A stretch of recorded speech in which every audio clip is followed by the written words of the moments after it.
ನಮಸ್ಕಾರ ವೀಕ್ಷಕರೇ, ಯೆಲ್ಲೋಸ್ಟೋನ್ ಅಗ್ನಿಪರ್ವತ. ಈ ಅಗ್ನಿಪರ್ವತ ಬಗ್ಗೆ ನಾವು ಕೇಳಿರ್ತೀವಿ. ದೊಡ್ಡ ಅಗ್ನಿಪರ್ವತ ಇರೋದ್ರಲ್ಲಿ ಇದು ಕೂಡ ಒಂದು. ಭೂಮಿ ಮೇಲಿರುವಂತ ಎಷ್ಟೆಷ್ಟೋ ಅಗ್ನಿಪರ್ವತಗಳು ಈಗ ಉಸಿರಾಡೋದಕ್ಕೆ ಶುರುವಾಗಿದೆ. ಅದರಿಂದ ಲಾವಾ ಹೊರಗಡೆ ಹೊಮ್ತಾ ಇದೆ. ಈ ಯೆಲ್ಲೋಸ್ಟೋನ್ ಅಗ್ನಿಪರ್ವತ ಕೂಡ ಈಗ ಉಸಿರಾಡೋದಕ್ಕೆ ಶುರು ಮಾಡಿದೆ ಅಂತಾನೆ ಸೈಂಟಿಸ್ಟ್ಗಳು ಹೆದರ್ತಾ ಇದ್ದಾರೆ. ಈ ವಿಡಿಯೋದಲ್ಲಿ ತೋರಿಸ್ತಾ ಇರೋದನ್ನ ಒಂದ್ಸಲ ನೋಡಿ. On May 31st, a small eruption occurred at Black Diamond Pool in Yellowstone's Biscuit Basin. It was recorded by a newly installed USGS webcam, making it the first confirmed eruption at that site since a hydrothermal explosion in July last year. Seismic activity across Yellowstone remains at background levels, but 119 earthquakes were recorded in May. Several swarms were clustered near West Yellowstone, with the largest quake reaching magnitude 2.7 on May 26th. Ground deformation continues. GPS stations show steady subsidence of the caldera, a slow downward shift that has been ongoing since 2015. Steamboat Geyser remains quiet, with no major activity since its last eruption in April. There is no change to the official alert level, but with new eruptions, earthquake swarms, and gradual ground movement, scientists are watching Yellowstone closely. ಇವ್ರು ಹೇಳಿದ್ದನ್ನೆಲ್ಲ ಕೇಳಿದ್ರಲ್ಲ, eruption ಅನ್ನೋದು ಆಗ್ತಾನೆ ಇದಾವೆ ಎಲ್ಲಾ ಕಡೆ. ಅದ್ರ ಜೊತೆ ಈ ಯೆಲ್ಲೋಸ್ಟೋನ್ ಅಗ್ನಿಪರ್ವತ ಏನಿದೆ, ಇದ್ರ ಹಿಸ್ಟ್ರಿನ ನೋಡ್ಲೇಬೇಕು. ಇದ್ರ ಹಿಸ್ಟ್ರಿ ನೋಡೋದಾದ್ರೆ ಅಮೆರಿಕಾದ ಒಂದು 60% ಭೂಭಾಗನ ಕವರ್ ಮಾಡ್ಕೊಂಡಿರುವಂತ ಒಂದು ದೊಡ್ಡ ಅಗ್ನಿಪರ್ವತ. ನಿಮ್ಗೆ ಇಲ್ಲಿ ಕಾಣಿಸ್ತಾ ಇರ್ಬೋದು. ಇಷ್ಟು ಭೂಭಾಗದಲ್ಲಿ ಆವರಿಸಿರುವಂತ ಒಂದು ಅಗ್ನಿಪರ್ವತ ಇದು ಈಗ ಎರಪ್ಷನ್ ಆಗೋದಕ್ಕೆ ಶುರುವಾಗಿದೆ. ಸಣ್ಣದಾಗಿ ಎರಪ್ಷನ್ ಆಗ್ತಾ ಇದೆ. ಆಗಾಗ ಆಗಿತ್ತು, ಸಣ್ಣ ಪುಟ್ಟದಾಗ ಆಗಿತ್ತು, ಬಟ್ ಈಗ ಸ್ವಲ್ಪ ದೊಡ್ಡ ಮಟ್ಟಕ್ಕೆ ಆಗಬಹುದು ಅಂತಾನೆ ಹೇಳ್ತಾ ಇದ್ದಾರೆ. ಸರೌಂಡಿಂಗ್ ಅಲ್ಲಿ ಸುಮಾರು ಅರ್ಥಕ್ವೇಕ್ಗಳು ಆಗ್ತಾ ಇದೆ. ಈ ಅರ್ಥಕ್ವೇಕ್ಗಳ ಇಂಪ್ಯಾಕ್ಟ್ ಇಂದ ಈ ಯೆಲ್ಲೋಸ್ಟೋನ್ ಅಗ್ನಿಪರ್ವತಕ್ಕೆ ಮತ್ತೆ ಜೀವ ಬರುತ್ತಾ ಅನ್ನೋದು ಸೈಂಟಿಸ್ಟ್ಗಳ ಪ್ರಶ್ನೆ ಆಗಿದೆ. ಅಪ್ಪಿತಪ್ಪಿ ಆ ರೀತಿ ಏನಾದ್ರೂ ಜೀವ ಬಂದ್ರೆ ಭೂಭಾಗಗಳು ಏನ್ ಕಾಣಿಸ್ತಾ ಇದೆ ಈಗ ನಮಗೆ ಮುಂದೆ ಒಂದು ದಿನ ಪೂರ್ತಿಯಾಗಿ ಧೂಳಿನಿಂದ ಮುಚ್ಚೋಗುತ್ತೆ ಅಂತ ದಿನ ಕೂಡ ಬರಬಹುದು ಅಂತಾನೆ ಸೈಂಟಿಸ್ಟ್ಗಳು ಹೆದರ್ತಾ ಇರೋದು. ಈ ಯೆಲ್ಲೋಸ್ಟೋನ್ ಅಗ್ನಿಪರ್ವತ ಜೀವ ಪಡ್ಕೊಳ್ತು ಅಂದ್ರೆ ಅಮೆರಿಕ ಪೂರ್ತಿ ಧೂಳಲ್ಲಿ ಮುಳುಗೋಗುತ್ತೆ. ಪ್ಲಸ್ ಜನ ಉಸಿರಾಡೋದಕ್ಕಾಗೋದಿಲ್ಲ. ನ್ಯೂಕ್ಲಿಯರ್ ವಿಂಟರ್ ಅನ್ನೋದು ಕೂಡ ಕ್ರಿಯೇಟ್ ಆಗ್ಬೋದು. ಭೂಮಿ ಒಳಗಡೆ ಎಷ್ಟೆಷ್ಟೋ ಕೆಮಿಕಲ್ಸ್ ಗಳಿದೆ, ಏನೇನ್ ರಿಯಾಕ್ಷನ್ ಆಗ್ತಾ ಇದೆ ಯಾರಿಗೂ ಕೂಡ ಗೊತ್ತಿಲ್ಲದೆ ಇರೋ ವಿಷಯಗಳು. ಆ ರೀತಿ ಇರೋವಾಗ ಈ ಕೆಮಿಕಲ್ಗಳು ಇದರಿಂದ ಆಚೆ ಬಂದ್ರೆ ಈ ಅಗ್ನಿಪರ್ವತದಿಂದ ಉಸಿರಾಡೋದಕ್ಕೂ ಕಷ್ಟ ಆಗುತ್ತೆ ಜನ. ಅದಕ್ಕೀಗ ಅಮೆರಿಕಾದ ಸೈಂಟಿಸ್ಟ್ಗಳು ಎಚ್ಚರಿಕೆಯಿಂದ ಅದ್ರ ಮೇಲೆ ಗಮನ ಇಟ್ಟು ನೋಡ್ತಾ ಇದ್ದಾರೆ.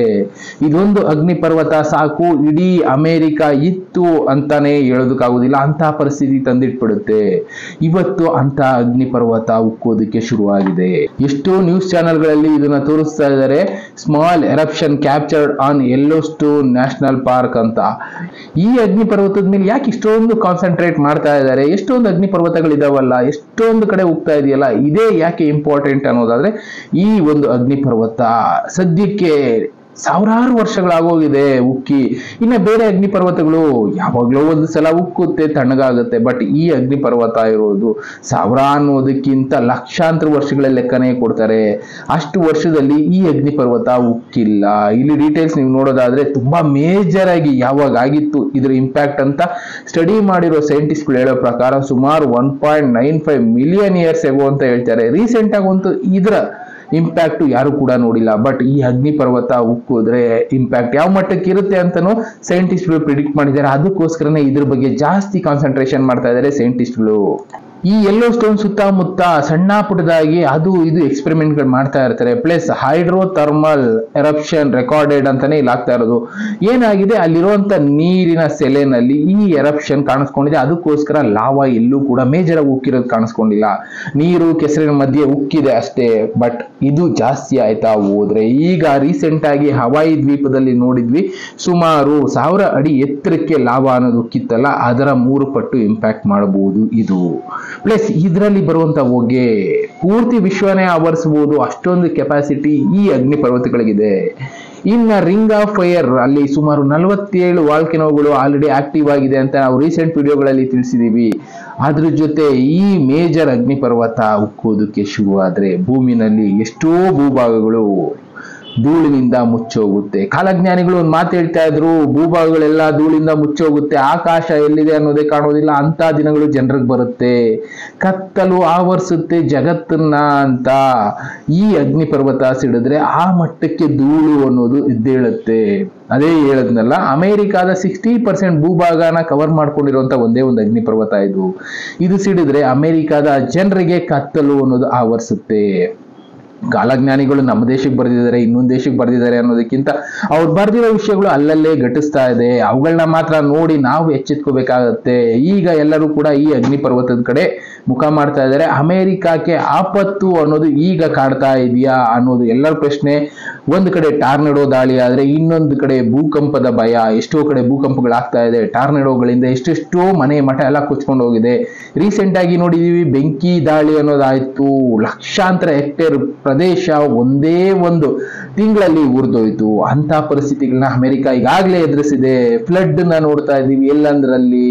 ಅದ್ರ ಜೊತೆಗೆ ಈಗ ಈ ಅಗ್ನಿ ಪರ್ವತ ಸಿಡಿದ್ರೆ ಇನ್ನ ಏನೇನಾಗುತ್ತೋ ನೋಡ್ಬೇಕು. ಪ್ಲಸ್ ಜುಲೈ ಆಸ್ಪಾಸ್ನಲ್ಲಿ ಅಮೆರಿಕಾಗೆ ಆಲ್ರೆಡಿ ಎಚ್ಚರಿಕೆ ಒಂದು ಹೇಳಿದ್ದಾರೆ ಸೈಂಟಿಸ್ಟ್ಗಳು, ಒಂದು ಸುನಾಮಿ ಒಂದು ಬರಬಹುದು ಅಂತ. ಅಂತ ಸುನಾಮಿಯಿಂದ ಏನೇನು ಇಂಪ್ಯಾಕ್ಟ್ ಆಗುತ್ತೋ ಇನ್ನೋ ಅಮೆರಿಕಾದಲ್ಲಿ ಅನ್ನೋ ಭಯ ಈಗ ಎಲ್ಲರಲ್ಲೂ ಕಾಡ್ತಾ ಇದೆ. ಅಮೆರಿಕ ಅಂದ್ರೆ ಜನ ಹೋಗಿ ಅಲ್ಲಿ ಇರೋದಕ್ಕೆ ಇಷ್ಟಪಡ್ತಾ ಇದ್ರು, ಈಗ ಅಮೆರಿಕ ಅಂದ್ರೆ ಬಿಟ್ಟು ಹೋಗೋಣ ಅನ್ನೋ ಲೆವೆಲ್ಗೆ ಬಂದ್ಬಿಟ್ಟಿದೆ. ಅಂತ ಭಯದ ಪರಿಸ್ಥಿತಿ ಈಗ ಅಮೆರಿಕಾದಲ್ಲಿ ಕ್ರಿಯೇಟ್ ಆಗಿದೆ. ಯೆಲ್ಲೋಸ್ಟೋನ್ ಅಗ್ನಿ ಪರ್ವತದ ಬಗ್ಗೆ ನೀವು ಬೇಕಾದ್ರೆ ಎಲ್ಲಿ ಬೇಕಾದ್ರೂ ಹೋಗಿ ರಿಸರ್ಚ್ ಮಾಡ್ಬೋದು, ಸಿಗುತ್ತೆ ಅದ್ರ ಡೀಟೇಲ್ಸ್ ನೀವು ಆನ್ಲೈನ್ ಅಲ್ಲಿ ನೋಡಿದ್ರೆ. ಬಟ್ ಈಗ ಆ ರಿಸರ್ಚ್ ಗಿಂತ ಇಂಪಾರ್ಟೆಂಟ್ ಆಗಿರೋದು ಇದು ಉಕ್ಕೋದಕ್ಕೆ ಶುರು ಮಾಡಿದೆಯಲ್ಲ, ಇದು ಭಯ ಬೀಳ್ಸಿರೋದು ಜನರನ್ನ. ಇಂಥದ್ದು ಇಷ್ಟೆಷ್ಟು ಈಗ ನಡೀತಾ ಇದೆ. ರೀಸನ್ ನಾವು ರಿಪೀಟೆಡ್ಲಿ ಹೇಳ್ತಾ ಇದೀವಿ, ಭೂಮಿ ಒಳಗಡೆ ಆಗ್ತಾ ಇರೋ ಬದಲಾವಣೆ, ಲಾವಾ ಮೂವ್ಮೆಂಟ್ ಆಗ್ಬೋದು, ಸೂರ್ಯನಿಂದ ಆಗ್ತಾ ಇರೋ ಇಂಪ್ಯಾಕ್ಟ್, ಇದೆಲ್ಲದ್ರಿಂದ ಕೂಡ ಈಗ ಭೂಮಿನಲ್ಲಿ ಮೇಜರ್ ಬದಲಾವಣೆ ನಡೀತಾ ಇದೆ. ಅದೇ ಕಾರಣಕ್ಕೆ ಇವತ್ತು ಈ ಪರಿಸ್ಥಿತಿ ಎದುರಿಸಬೇಕಾಗುತ್ತೇನೋ, ಇದಕ್ಕೆ ಸಿದ್ಧತೆ ಮಾಡ್ಕೊಳ್ಳಿ ಅಂತ ಈಗ ಆಲ್ರೆಡಿ ಸೈಂಟಿಸ್ಟ್ಗಳು ಆಲ್ರೆಡಿ ಎಚ್ಚರಿಸ್ಬಿಟ್ಟಿದ್ದಾರೆ ಬಿಡಿ. ಎಷ್ಟೆಷ್ಟೋ ಜನ ಆಲ್ರೆಡಿ ಅಮೆರಿಕಾದಲ್ಲಿ ಸುಮಾರು 40% ಜನ ಬಂಕರ್ಗಳನ್ನ ಮಾಡಿಕೊಂಡು ಫ್ಯೂಚರ್ ಅಲ್ಲಿ ಏನಾದ್ರು ಅನಾಹುತ ಆದ್ರೆ ಒಂದು 6 ತಿಂಗಳ ಕಾಲ ಬದುಕೋದಕ್ಕೆ ವ್ಯವಸ್ಥೆಗಳು ಏನ್ ಬೇಕು ಅಂತದನ್ನ ಮಾಡ್ಕೊಂಡ್ಬಿಟ್ಟಿದ್ದಾರೆ. ಎರಪ್ಷನ್ ಇವತ್ತಾಗುತ್ತೆ ನಾಳೆ ಆಗುತ್ತೆ ಅಂತ ಏನು ಹೇಳೋದಕ್ಕಾಗೋದಿಲ್ಲ. ಯಾಕೆ ಅಂದ್ರೆ ಯುದ್ಧ ಯಾವಾಗ ನಡೆಯುತ್ತೆ ಪ್ರಿಡಿಕ್ಟೇ ಮಾಡೋದಕ್ಕಾಗೋದಿಲ್ಲ, ಯಾವ ಪ್ರಕೃತಿ ವಿಕೋಪ ಆಗುತ್ತೆ ಪ್ರಿಡಿಕ್ಟೇ ಮಾಡೋದಕ್ಕಾಗೋದಿಲ್ಲ, ಯಾರ ಕೈಲೂ ಮಾಡೋದಕ್ಕಾಗೋದಿಲ್ಲ. ತುಂಬಾ ಕಷ್ಟ ಇದೆ. ಅಂತ ಸನ್ನಿವೇಶ ಯಾವ ಬೇಕಾದ್ರೂ ಬರ್ಬೋದು, ಇಲ್ಲ ಪ್ರಕೃತಿಯಿಂದ ಆಗ್ಬೋದು, ಇಲ್ಲ ಮನುಷ್ಯರಿಂದ ಆಗ್ಬೋದು. ಒಟ್ಟಿನಲ್ಲಿ ಅದನ್ನ ಎದುರಿಸೋದಕ್ಕೆ ಅಮೆರಿಕಾದಲ್ಲಿ 40% ಜನ ಬಂಕರ್ಗಳನ್ನ ಮಾಡ್ಕೊಂಡು 6 ತಿಂಗಳು ಅದರಲ್ಲಿ ಏನಿಲ್ಲ ಅಂದ್ರೂ ನಾವು ಬದುಕ್ತೀವಿ ಅನ್ನೋ ವ್ಯವಸ್ಥೆಗಳನ್ನ ಮಾಡ್ಕೊಂಡ್ಬಿಟ್ಟಿದ್ದಾರೆ. ಅಂತ ಪರಿಸ್ಥಿತಿ ಇವತ್ತು ಅಮೆರಿಕ ಎದುರಿಸ್ತಾ ಇದೆ. ಒಟ್ಟಿನಲ್ಲಿ ಸಿದ್ಧತೆ ಅನ್ನೋದು ಅವಶ್ಯಕತೆ ಇದ್ದೇ ಇರುತ್ತೆ. ಯಾವ ಬೇಕಾದ್ರೂ ಏನ್ ಬೇಕಾದ್ರೂ ಆಗಬಹುದು ಅನ್ನೋದಕ್ಕೆ ಇದೊಂದು ಎಕ್ಸಾಂಪಲ್ ಅಷ್ಟೇ. ಅಮೆರಿಕಕ್ಕೆ ಆಪತ್ತು ಅನ್ನೋದು ಶುರು ಆಯ್ತಾ ಅನ್ನೋದು ಮತ್ತೆ ಪ್ರಶ್ನೆ. ಇಷ್ಟಿಷ್ಟು ಆಪತ್ತನ್ನ ಎದುರಿಸಬೇಕಾಗಿದೆ. ಇನ್ನ ಬೇರೆ ಬೇರೆ ವಿಷಯಗಳು ಈ ತರ ನಡೀತಾ ಇದೆ. ಸದ್ಯಕ್ಕೆ ನಮ್ ಸುತ್ತಮುತ್ತ ನಾವು ಸೇಫ್ ಆಗಿದ್ದೀವಿ. ಮುಂದಿನ ದಿನಗಳು ಹೇಗಿರುತ್ತೋ ಗೊತ್ತಿಲ್ಲ, ತಿಳ್ಕೊಳ್ತಾ ಇರೋಣ, ತಿಳಿಸ್ತಾ ಇರೋಣ. ಇನ್ನ ಬೇರೆ ಬೇರೆ ವಿಷಯಗಳ ಜೊತೆ ಮತ್ತೆ ಸಿಗ್ತೀನಿ. Thank you, good by.